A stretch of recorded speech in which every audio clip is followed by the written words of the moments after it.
Hey what's up buddies. तो यार आज की हमारी मूवी का नाम है ग्रेडी पीपल। तो मूवी की शुरुआत होती है विल नाम के ऑफिसर से, जिसका उसके ड्यूटी पे आज पहला दिन है, जिसकी एक वाइफ है जिसका नाम प्लेज है, जो कि प्रेग्नेंट है। विल अपने ऑफिस चला जाता है, जहां उसकी मुलाकात टेरी नाम के ऑफिसर से होती है, जो कि यहाँ 2 साल से ड्यूटी कर रहा है और विल को अब उसी के साथ काम करना है। जहां विल टेरी को बताता है कि वो 3 दिन पहले ही अपनी वाइफ के साथ यहाँ पे आया है। टेरी बताता है कि मेरी शादी तो नहीं हुई है, लेकिन एक गर्लफ्रेंड है जो कि किसी और की बीवी है। टेरी विल को लेकर अपने गर्लफ्रेंड के घर के बाहर पहुंचता है और विल से कहता है अगर कोई बूढ़ा आदमी यहाँ दिखे तो गाड़ी को 2 बार हॉर्न बजा देना, क्योंकि उसका हस्बैंड के आने का टाइम हो चुका है। अगर उसने मुझे अपनी बीवी के साथ देख लिया तो वो मुझे जिंदा नहीं छोड़ेगा। टेरी अंदर जाकर अपनी गर्लफ्रेंड के साथ डिंग डोंग करने लगता है। इधर हम विल की वाइफ प्लेज को देखते हैं, जो कि एक शॉप में कुछ सामान लेने के लिए जाती है। तभी सामने से एक आदमी गुजरता है। शॉपकीपर उसे देखकर काफी ज्यादा डर जाता है। प्लेज पूछती है वो है कौन। वो शॉपकीपर बताता है कि वो किलर है जो पैसों के लिए किसी की जान ले सकता है। इधर विल को इमरजेंसी नंबर पे क्रिमिनल रिपोर्ट मिलती है। वो टेरी को बुलाता है, लेकिन टेरी तो अंदर पे मजे कर रहा होता है। तभी वहाँ टेरी की गर्लफ्रेंड का हस्बैंड आ जाता है। विल वहाँ से तुरंत अपनी कार पे बैठकर निकल जाता है। पीछे से वो आदमी टेरी को गाली दे रहा होता है। विल सीधा क्रिमिनल रिपोर्ट वाली जगह पे पहुंचता है। विल काफी नर्वस होता है, क्योंकि आज उसका ड्यूटी पे पहला दिन था। वो गन लेकर घर के अंदर बढ़ता है। अब हम इधर अंदर पे वर्जीनिया नाम की औरत को देखते हैं, जो किचन पे खाना बना रही होती है। उससे एक सामान नीचे गिर जाता है। इधर विल भी ऊपर पहुंच जाता है। वर्जीनिया जैसे ही ऊपर उठती है, विल से गोली चल जाती है, जिससे वर्जीनिया काफी ज्यादा डर जाती है। विल बताता है कि मुझे यहाँ पे इमरजेंसी की रिपोर्ट मिली है। वर्जीनिया कहती है मैंने किसी को भी कॉल नहीं किया है। वो विल को मारने लगती है और वो विल के ऊपर चढ़ जाती है। वर्जीनिया काफ़ी मोटी थी। विल उसका वजन नहीं संभाल पाता है और जिससे वो पीछे की ओर गिर जाता है और वर्जीनिया के सिर पे एक लकड़ी का टुकड़ा घुस जाने के कारण उसकी मौत हो जाती है। यह देखकर विल शॉक्ड हो जाता है। तभी वहाँ टेरी विल को ढूंढते ढूंढते वहाँ पे आ जाता है। विल कहता है बहुत बड़ी गड़बड़ हो गया है। टेरी जाकर चेक करता है जहाँ वर्जीनिया की डेड बॉडी पड़ी हुई थी। टेरी पूछता है ये किसने किया। विल कहता है वो बस एक एक्सीडेंट था। विल पूछता है क्या मेरी नौकरी चली जाएगी। टेरी कहता है नौकरी तो बाद में जाएगी, पहले तुम जेल जाओगे। टेरी सीनियर ऑफिसर को कॉल करने वाला था, तभी उसे याद आता है कि उसकी ड्यूटी तो विल के साथ ही थी ना, यानी विल के साथ वो भी फंस चुका है। टेरी विल से कहता है तुमने तो मेरा पूरा फ्यूचर बर्बाद कर दिया। ये एक अमीर घर की औरत है। और वो गुस्से पे आकर बकेट को लात मारता है, जिससे बहुत सारा केस पड़ा हुआ था। टेरी सारे केस को इकट्ठा करता है और वो इतने सारे केस देखकर बौखला जाता है और वो विल से कहता है हमारे पास बहुत अच्छा मौका है, हम यहाँ से सारे पैसे ले जाते हैं और इस जगह को ऐसा सीन की तरह बनाएंगे जैसे सभी को लगे कि यह मर्डर है और किलर ने पैसों के लिए वर्जीनिया को जान से मार दिया। विल कहता है हमारे फिंगरप्रिंट्स तो चारों तरफ है। टेरी कहता है हम सभी को बताएंगे कि हमें यहाँ पे क्राइम रिपोर्ट मिली थी और हम यहाँ चेक करने के लिए आए थे। अब दोनों मिलकर घर के सामान को इधर उधर बिखरा देते हैं ताकि ये एक क्राइम सीन बन जाए। वो दोनों कॉफ़ी पीते हैं और घर से बाहर निकल जाते हैं। तभी विल टेरी से कहता है कि मैं जब यहाँ घर के अंदर आया था, यहाँ पर एक साइकिल थी जो कि अब गायब है और घर के अंदर भी कोई नहीं है। टेरी कहता है ये सारी चीज़ों पे अपना टाइम बर्बाद मत करो और दोनों फिर वहाँ से निकलकर एक शांत जगह पे जाकर क्राइम सीन वाली घर का इंतजार कर रहे होते हैं कि वहाँ से कॉल कब आएगा। उन्हें कुछ देर बाद वहाँ से कॉल आ जाता है और दोनों वापस उसी घर में चले जाते हैं, जहाँ चारों तरफ मीडिया वाले फैले हुए थे, जहाँ पे वर्जीनिया का हस्बैंड वॉलिस भी होता है। मर्फी वॉलिस से पूछती है क्या यहाँ पे और भी कोई था। वॉलिस बताता है कि सभी नौकर तो छुट्टी पे है, सिर्फ मसाज करने वाला आया था। मर्फी कहती है हमारे कुछ ऑफिसर को कुछ देर पहले यहाँ से कॉल आया था, वो यहाँ पर चेक करके गए थे। वॉलिस ऑफिसर से पूछता है कि क्या तुम मेरी बीवी से मिले थे। टेरी कहता है हाँ, और उसने हमें कॉफ़ी भी पिलाई थी। टेरी यहाँ पे वॉलिस से पूछता है कि क्या घर पे कोई चोरी भी हुई है। वॉलिस कहता है नहीं, सिर्फ मर्डर हुआ है। अब टेरी को समझ नहीं आता कि आखिर उसका हस्बैंड पैसों वाली बातें क्यों छिपा रहा है। टेरी और विल उस पैसों से भरा हुआ बैग लेकर एक कंटेनर पे छिपा देते हैं और उसे बाहर से पासपोर्ट से लॉक कर देते हैं।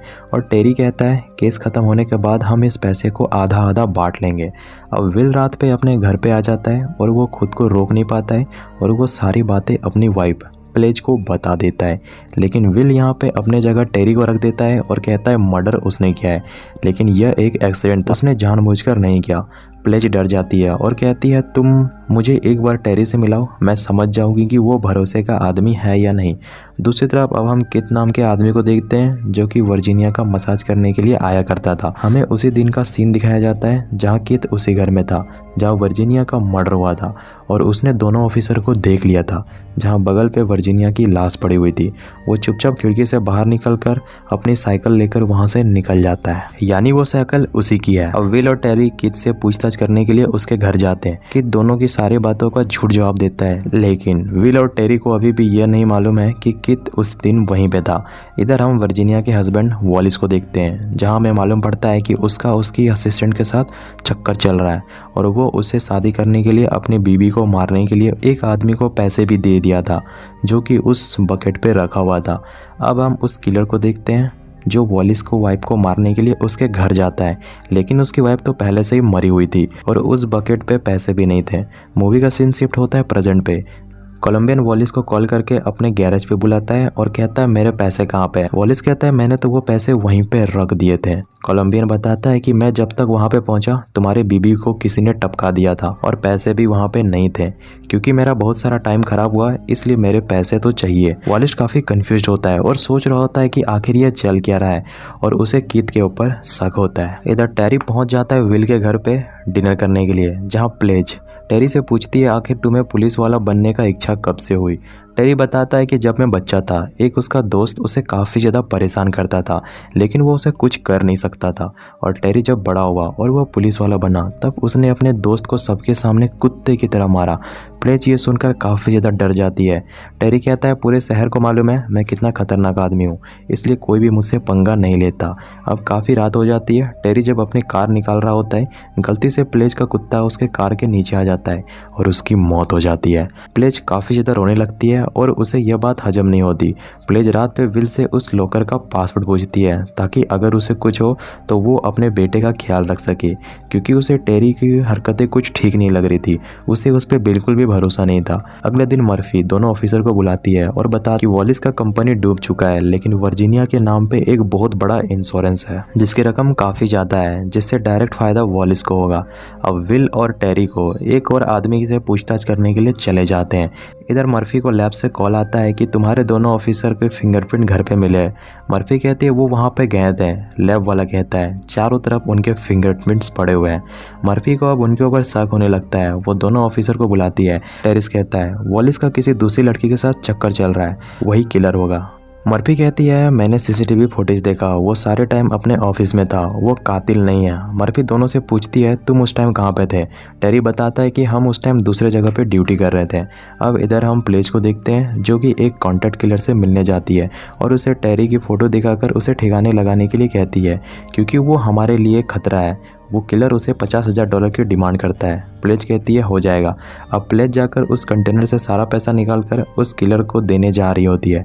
तभी रास्ते पे उसकी मुलाकात टेरी से होती है। वो उसे देखकर काफ़ी ज़्यादा डर जाती है। वो उसे बाय बोलकर $50,000 उस किलर के बताए हुए लोकेशन पे रख देती है।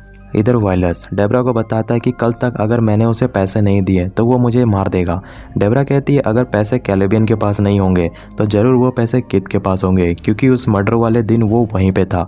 इधर हम टेरी को देखते हैं। वो जब अपने घर पहुंचता है वो किलर उस पर हमला कर देता है। वो टेरी को काफ़ी घायल कर देता है। वो किलर टेरी को मार पाता रियान आकर पीछे से किलर को मार देता है। मौका मिलता है टेरी उसे पानी पे धक्का दे देता है। इधर हम विल को देखते हैं जो कित के घर के बाहर नज़र बनाए हुए था। तभी वहाँ वॉलिस आ जाता है और वो कित को गन पॉइंट में रखकर पैसों के बारे पे पूछता है। तभी वहाँ कित की माँ आकर वॉलिस को गोली मार देती है।